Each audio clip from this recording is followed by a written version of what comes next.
What is up, everybody? Welcome back to another video on my YouTube channel, and we have our NBA Finals matchup. The Denver Nuggets, Western Conference champions, will be facing off against the Eastern Conference champion, Miami Heat. The Heat got it done in 7 games. This was a crazy Eastern Conference Finals because Miami started out, they dominated Boston in the first 2 games, went up 2-0, and then when the series went back to South Beach for Game 3, the Heat completely obliterated the Celtics, and it looked like the Celtics basically quit. It looked like they quit on their teammates, they quit on their coach and Joe Mazzulla, and they looked absolutely done. And then they come back in Game 4 and get a win to avoid the sweep. And most people are thinking, good job for Boston, they avoided the sweep. Still going to be a disappointing end to this series. And then they win Game 5 at home. They dominate Miami at home in Game 5. And then it starts getting interesting because people are saying if Miami doesn't win Game 6, they're going to get destroyed in Game 7. So they go to Game 6. It's a very close win for Boston. Derek White wins it for them at the buzzer. Crazy, crazy game. Jimmy Butler and Bam really struggled in that game, and they still almost pulled it out. Jimmy Butler made those 3 very, very clutch free throws, and it still wasn't enough to get that game at home. I didn't really think Miami really deserved to win that game, given how badly Jimmy Butler and Bam Adebayo played. Duncan Robinson was huge. Gabe Vincent was huge. And Caleb Martin, who had a fantastic series. Some could argue he should have been the MVP of this series over Jimmy Butler. Jimmy Butler definitely played his ass off and was very good for Miami in this series. But Caleb Martin was really that other guy who was creating shots on offense, getting his own shot, creating shots for others in the half court, coming off the bench and just playing tremendous basketball for Miami. And the Heat won this series in 7 games, and I'm really shocked that they got it done because I thought after Game 6 they were just gonna, I'm gonna be honest, I thought they were gonna fold emotionally after what happened to them because they were 0.2 seconds away basically from going to the finals, and Derek White just comes in and out of nowhere puts it in at the buzzer, and all of a sudden they're going back to Boston for Game 7. And so I thought that would just be too much for them to overcome emotionally. I thought that being an 8th seed in the playoffs, not having all that enough scoring on offense from other guys outside of Jimmy Butler, I thought that was really going to catch up to them in these final 2 games. And I was definitely wrong because I thought, to be honest, I thought after Game 4, I said Boston's going to come back and win this series and be the first team to come back from a 3-0 deficit and win a playoff series in the NBA because I thought the Gabe Vincent injury was going to be too huge for the Heat to overcome. I said Caleb Martin was the guy who was getting all those buckets, but Gabe Vincent also had a tremendous series and stepped up mightily, and he's been doing this all playoffs. You go back to the first round against the Bucks in Game 5 when Milwaukee was up 4 with like 20 seconds left. Gabe Vincent hits a huge 3 to cut it to 1. Heat play the foul game, and they end up winning that game. So Gabe Vincent has been huge for Miami all playoffs, and I thought when he got injured in Game 4, he rolled his ankle getting that. He got his shot blocked, and then he tried to jump for the ball to get the rebound, and when he came down, he rolled his ankle and really he didn't step on anybody. It was just an unfortunate accident, and I thought when Miami lost big without him in Game 5, I was like, okay, Boston is proving to be the better team, so I think they're going to win Game 6, and then if they can get it home for a Game 7 where they've been tremendous over the past few years at home in Game 7s, just these playoffs, they trounced Philadelphia in Game 7. Jason Tatum had 51 points, set that new scoring record in Game 7s, and then last year against the Bucks, they made a bunch of threes. Grant Williams, 27 points off the bench, and they obliterated the Bucks, who at the time were the defending champions. So I thought if they could get this to a Game 7 at home against the 8th seed Miami Heat, they could definitely pull off the win, and they came out flat. They only scored 15 points in the first quarter, one of their lowest scoring playoff quarters in their franchise's history in the playoffs. And Miami just came out and was ready to win that game. They did not let that heartbreaking loss in Game 6 affect how they were going to play.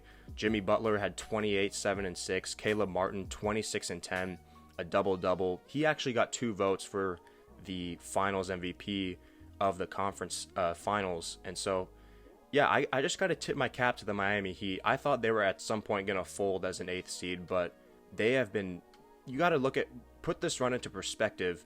They lost their first playing game against the Atlanta Hawks, and they were down 90-87 to Chicago with less than 3 minutes to play in their second playing game. So they barely made the playoffs. They trounced the number 1 seeded Bucks in 5 games. beat the Knicks in 6. I honestly think that series against the Knicks would have been a sweep if Jimmy Butler had played in Game 2.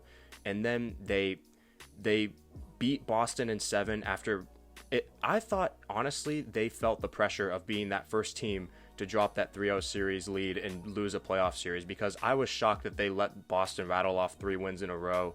And kudos to them, kudos to the Heat. They came back and won Game 7. I think I can make a different video or just a post explaining this from the Celtics perspective, because you got to look at this. They were super dominant in the regular season, number 2 seed, basically neck and neck with Milwaukee all year as the best team in the East, best team in the league. And they just ran into playoff Jimmy and the Miami Heat, and they also got their season ended in disappointing fashion after losing. Their whole mantra for these playoffs was unfinished business, and they did not get back to the finals. They won't be getting ring number 18 this year. So it's going to be a long offseason for the Celtics. They still have a very good roster. Their future is in question. I think Joe Mazzulla is going to stay there as head coach. I know people were clamoring that he should be fired after they were down 3-0, but they came back and made it a competitive series. So I think his future is pretty secure in Boston. But moving on to the finals, this is going to be a good series between the Denver Nuggets and the Heat, who have just been well-oiled machines all season. I think the matchup between Nikola Jokić and Bam Adebayo is definitely going to be something to watch. Bam is definitely going to try his best to give Jokić trouble in this series, but Nikola Jokić went up against AD, who in my opinion is probably the best one-on-one defensive player in the league when it comes to guarding guys like down low, and he can even step out onto the perimeter and guard people too. But Jokić did his thing against Anthony Davis, so I see no reason why he shouldn't be able to have success against Bam. Bam showing up offensively, though, is going to be key for Miami, I think, in this series, because they are going to need him to get big buckets on the biggest stage. So they're not going to have home court, so they'll obviously try and go in. We got to steal one in Denver and then take it back to Miami, where they have been really good all playoffs. Their only 2 losses, games 4 and 6 against the Celtics. So, and the reason I'm looking at that Bam and Jokić matchup is because I think Bam has a chance. Bam averaged 20 and 10 in the regular season and was an all-star. I think, with all due respect to Jokić, I think Bam has an opportunity to put up good numbers in this series, because I'm not sure how much Nikola Jokić is going to assert himself on the defensive end. But Bam, on the other side, Bam is going to have a much tougher time stopping Jokić on defense, because nobody seems to be able to stop Nikola Jokić. So I think Bam's assignment trying to stop Jokić is going to be much harder than Jokic's assignment trying to not let Bam go off offensively, because Bam is very inconsistent. And then I also look at the matchup between Jamal Murray and Jimmy Butler in terms of the being the go-to guys late in games for their teams. I think these games are going to be close.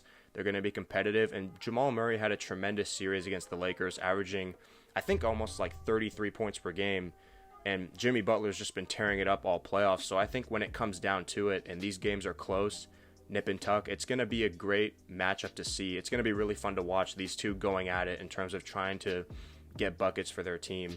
My prediction for the finals, I think the Nuggets, I'm going against the Heat again. I'm doing it again. I'm going to pick Denver in 6 games, although I think it should be 5 games.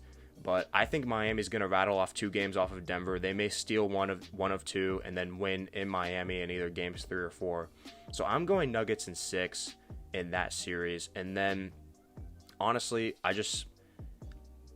this is just so fascinating to think about if you're Denver, because you get the number 1 seed, right, in the regular season in the West. You basically coast through the playoffs. You play the Timberwolves in the first round. You beat them in 5. You beat Phoenix in 6 when you probably could have beaten them in 5 too. And then you sweep the Lakers, and then you're going to the finals, and you're 1 series away from the championship, and you're playing the 8th seed in the East, right? So you're thinking, oh, this should be a cakewalk. The only problem is the number 8 seeded Heat, they don't play like an 8th seed. They humiliated the number 1 seed Bucks in round 1 and beat the Knicks in round 2, beat the Celtics in round 3. This is going to be another series where the Heat they don't have more talent than the other team, but they're going to make it competitive, and it's going to be an interesting series because of how they basically outwork all of their opponents. So the Nuggets have to make sure they don't let Miami outwork them in this series, because that's really been what's really been getting through the Heat getting the Heat through these entire playoffs, is them being able to outwork their opponents. So Nuggets in 6, that's my prediction for the finals. Let me know what you guys thought about the NBA playoffs as a whole. What do you think of this finals matchup? Let me know what your predictions are. Make sure to like, comment, subscribe, share this video, and make sure to find the rest of my content linked in the description. Thanks for watching.